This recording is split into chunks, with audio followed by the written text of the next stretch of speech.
दोस्तों, अगर आपको जीवन में कोई भी बड़ा कार्य करना है तो उसके लिए आपको खुद ही मेहनत करनी पड़ती है। कोई दूसरा आपका लक्ष्य पूरा करने नहीं आएगा।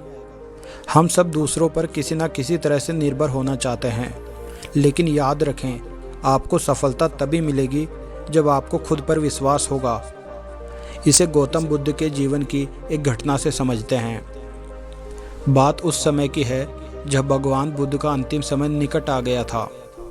आनंद उनका परम प्रिय शिष्य था और वह 24 घंटे बुद्ध के साथ रहकर उनकी सेवा कर रहा था। एक दिन भगवान बुद्ध का भद्रक नामक शिष्य कुटिया के बाहर बैठकर रोने लगा। वह बुद्ध की अचानक मृत्यु से बहुत विचलित हो गया था। बुद्ध के कानों में भद्रक के रोने की आवाज़ पड़ी तो उन्होंने आनंद से पूछा, आनंद, यह कौन है जो इतने करुण स्वर में रो रहा है? आनंद ने उत्तर दिया, भंते, भद्रक रो रहा है। वह आपके दर्शन के लिए आया है।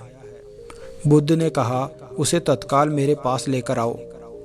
भद्रक ने जैसे ही कुटिया में प्रवेश किया, वह बुद्ध के चरणों में सिर रखकर रोने लगा।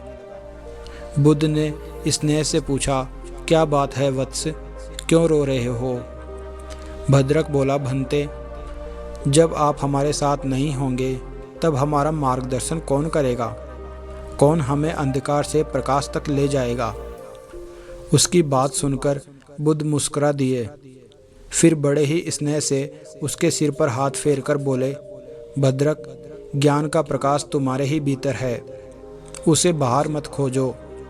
जो अज्ञानी जन ज्ञान को तीर्थों, देवस्थानों या गुफाओं में भटककर खोजने का प्रयास करते हैं, उनके हाथों निराशा के सिवाय कुछ नहीं लगता। इसके विपरीत मन, वचन, कर्म से एकनिष्ठ होकर साधना करने वालों की आत्मा स्वतः ज्ञानालोकित हो जाती है। भद्रक ने बुद्ध के इस महत्वपूर्ण उपदेश को सदा के लिए गांठ बांध लिया और दुख से मुक्ति पा ली।